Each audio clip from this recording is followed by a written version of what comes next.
Hello. Hello, hello, hello, hello. Yours truly, John Beattie, International Director of the British People's League, here at you today. Getting the control panel set up. And we'll just adjust the camera, pinch, action camera. Ready, action, roll. Dinosaur News. Dinosaur News brought to you by thebritishpeoplesleague.com. And it is June, well, I got the month right, June the 19th.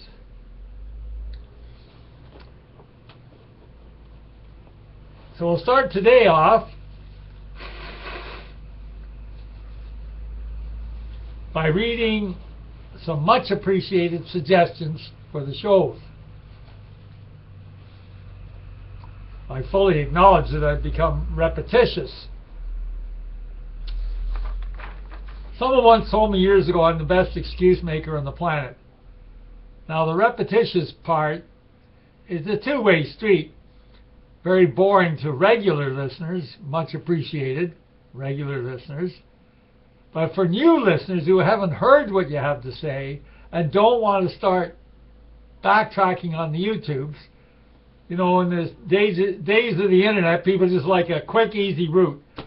So I do like to make sure they get the points of the British People's League, even if, at the risk of repetition, we may lose some viewers.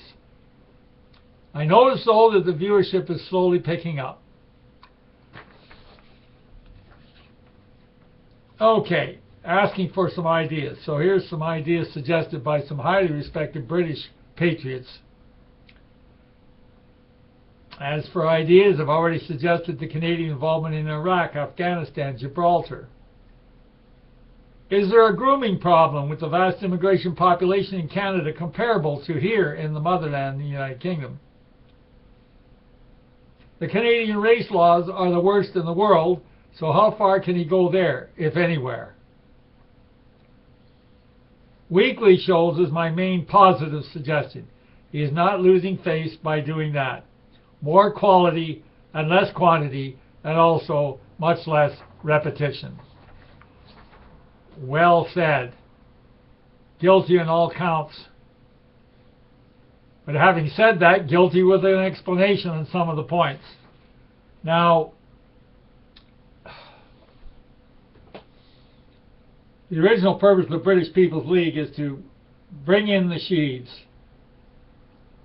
It was never intended that the British People's League be an educational forum. Frankly, we leave the educational forum to our good friends in Britain and the motherland, Candor, C-N-D-O-U-R, Candor League, candor.org.uk, candor.org.uk. This organization has the educational material, etc. The Dinosaur News, I really feel I would like to maintain as to bringing in the sheaves. The sheaves are ripe.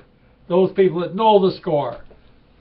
Thousands upon thousands of white patriots of British descent, British ancestry, etc. around the globe know the score. The money, power, controlling things, etc. The involvement in the Middle East and why. I don't need to explain that on these shows. It's not the purpose of these shows. There has to be a conductor. I'm not saying the only conductor in the globe for British patriots. But what I am saying is there has to be conductors. The orchestra is there, but there's no one welding the orchestra together, keeping it fine-tuned, the choir. So frankly, I leave the Canadian involvement in Iraq and Afghanistan and Gibraltar to others to do the announcing on. I wish to promote on these shows a solution to save our peoples directly. Of course it's important to know what's going on around the globe, but that's in the news media every day, the public news media. And many fine British groups have made it their point to do a day-to-day analysis or on blogs or different areas. I just feel there's a massive, massive, monstrous hole in the patriotic cause, especially those of British descent and our European cousins. And no one talks about solutions. It's okay to make an angry rant as to something must be done, etc., etc. But this boy likes to talk about detailed solutions. Maybe it's got something to do with the gray hair. Before I depart, go slippery down to the eternal fire because of past sins, I'd like to be able to get a pinch of credit for pushing solutions to save our peoples. I'll get into the race laws in a minute, but why I say that dramatically, yesterday on a Canadian blog somewhere, first time I ever read it, a shock. My hometown, Toronto, Ontario, Canada, has now reached the point where there are only 49% whites in metropolitan Toronto area. 49% whites. And in the earliest YouTubes, I stressed how it was Toronto the good, solid white, bright and beautiful. Now it's 49%, 2014. Where's it going to be in 20 years, 2034? Just imagine. Oh, it couldn't get like South Africa, could it? It couldn't get like Rhodesia, Zimbabwe, could it? Where whites are being slaughtered by machetes?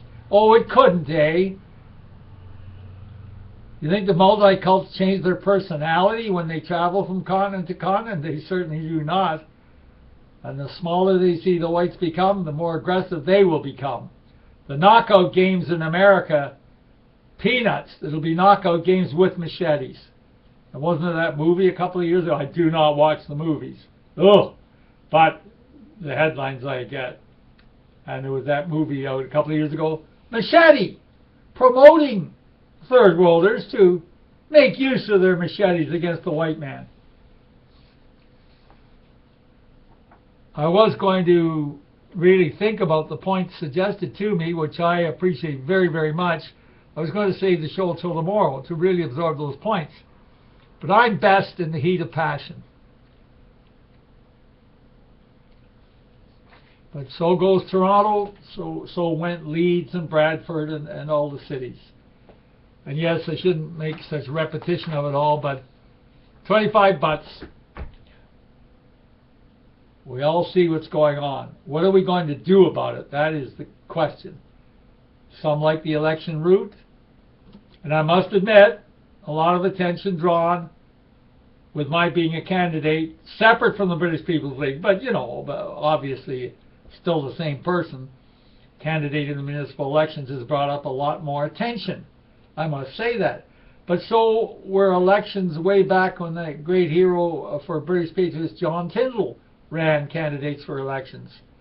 And then Thatcher stole the slogans, as UKIP stole the slogans for the current election. That'll just go on and on. We have to have a very realistic plan, down-to-earth plan, as Sir Winston Churchill did in case of invasion during the Second World War. And that is political cells. I agree with the suggestions to reduce the number of shows, especially when I'm just going to be on and on about what to do about the situation. And world affairs, well, I figured out yourself. I mean, there's nothing changes about government involvements in Iraq, Afghanistan, Gibraltar. You changed the names of the countries 100 years ago. The armament sellers, when business is slow, the stock market's down, start another war, up and down like a yo-yo. Until we reclaim our lands in defense, always in self-defense, nothing is going to change. Absolutely nothing is going to change. Canadian race laws are the worst in the world, so how far can he go there, if anywhere? Way back in the earlier YouTubes. I don't give a damn about the race laws, because the race law they have in place now here in Canada is strictly to do with rabid hysteria against, say, Jews, rabid hysteria against blacks and so on. Well, I get around that by saying multicultural. Multicultural includes all the enemies of the white man. Now, the law that got bounced off the books, believe it or not, just this month, because it was Section 13, it was called last year, that was on the internet. And you couldn't even use colorful language on the internet. Some of the words I've used are coming close to the line. But I know where to draw the line. That's where the legal experience for 20 years paid off. But the law got kicked off the books by the Harper government. So no one's going to tell me the Harper government's controlled by Zionists. The Zionists vehemently opposed the Conservative Party, the Federal Conservative Party of Canada, when they started the private members' bill of the Conservative Party of Canada to kick off Section 13, to get it off the internet, where, well, it was ridiculous. I mean, you couldn't even criticize anybody or anything with colorful language. Well, now you can. Now you can. Thanks to the Conservative government of Canada, and thanks also to the martyrs who suffered under Section 13. One person is banned for life from the internet. Mark Lemire fought very hard against the Section 13, the real hero in a lot of ways. But without the Conservative Party's blessing, that law wouldn't have been kicked off the books. So right now in Canada, there's just the one law, that against genocide, incitement against an identifiable race, culture, etc. So what's the matter with saying multicultural? There are 1,000 ways to get around the hate laws. The hate laws don't concern me one teeny iota. Everyone with eyeballs to see sees what's going on in the major cities. Everyone with a brain in their head in the white race knows what's going on. There are the cowards that want to avoid it, which is a massive percentage of our race, and there are the brave people who want to do something about it. Now, having said all this in the last 12 minutes, every suggestion here that I just received today can be 100% accurate. But the Canadian hate laws don't affect these shows one iota. What, am I avoiding certain tribes? Of course not. Multiculturalism is a massive movement of all the races and tribes against the white race. And yes, I think I could do fewer shows for sure. Not losing face by doing that.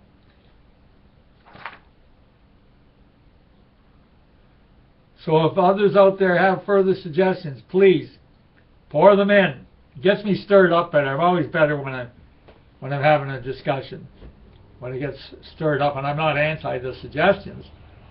I just am explaining my thoughts on the matter for sure. I'll always come back to the cell system. The third world are outbreeding us every day, and this is repetition. I apologize. We have to have a solid plan in place to combat all of this. It's not going to be by the election box. Forget it. Implosion is just around the corner. It's worse in Britain. Now, a question about a grooming problem. Not so much a grooming problem of the girls, it's just rapes. Rapes and sexual assaults every weekend, every day. Just click in the Toronto Sun headlines. Murders. So it's more of massive jungle activity than, say, just specific targeting of young girls. The slave trade goes on, the works. All of this must be overthrown legally.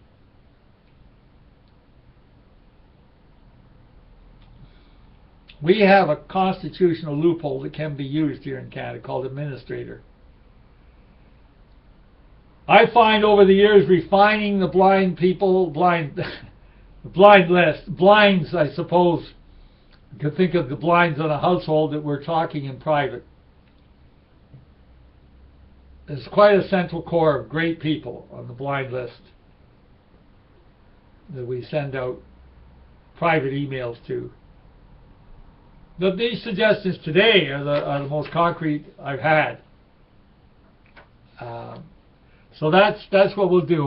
We'll only do shows when I'm stirred up. I have to be stirred up. That's my nature.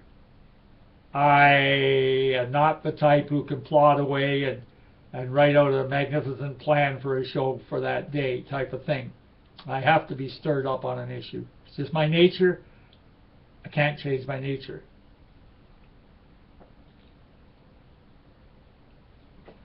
What else do we got? Well, with the Toronto I love so well, those who've heard earlier shows, what could be finer than walking up a main street of a main city in Canada with your grandfather on a Sunday afternoon just talking away about nature without a peep in the background? That was Toronto the Good, Toronto the Bright, the Beautiful. I have a booklet. Well, I guess it's buried. I always think of these things at the last minute. I'll just see. Toronto the Good, Queen Victoria on the cover, which I cannot spot right now, but it's a beautiful booklet entitled Toronto the Good, with a great picture of Queen Victoria on the cover. So we'll dig it out for the next show.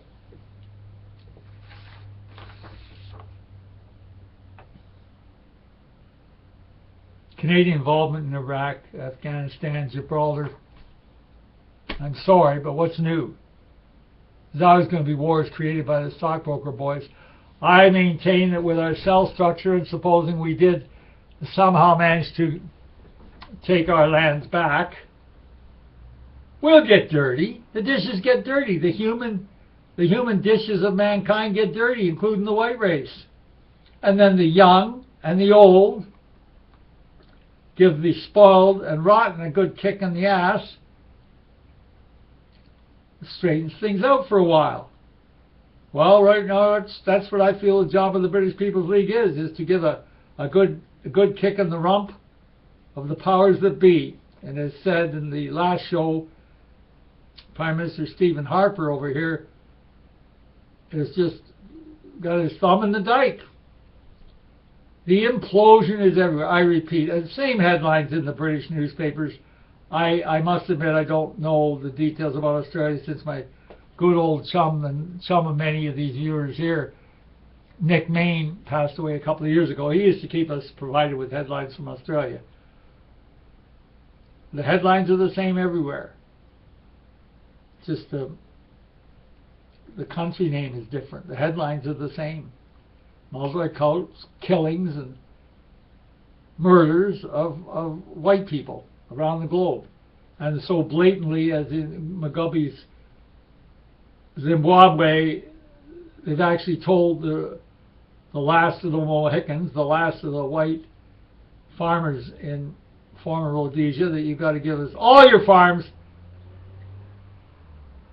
by the middle of August or jail. Well, you know what jail means, machete. So, I'm sorry to the suggestors of these points that I take a different twist to them. I don't disagree with the points, and they're well taken, but I think someone else is going to have to do that type of format. This boy is bringing in the sheaves, get the political cells in system for a major defensive mechanism to save our race. Around the globe, Britain's working together. Okay, so I will take one suggestion. I'll try and get the better quality. But the more suggestions come in, the more excited I get, and I think that you find that more spicy. So keep the suggestions coming in, folks. Really appreciate them. And we'll talk at you the next time. Little bit of suspense. We don't know which day. I shouldn't let it go more than a few days. When I get in the mood, on comes the Dinosaur News. Talk to you later. And thanks again for the suggestions. And come on, send some in. BritishCanada@gmail.com. BritishCanada@gmail.com. Till next time, so long.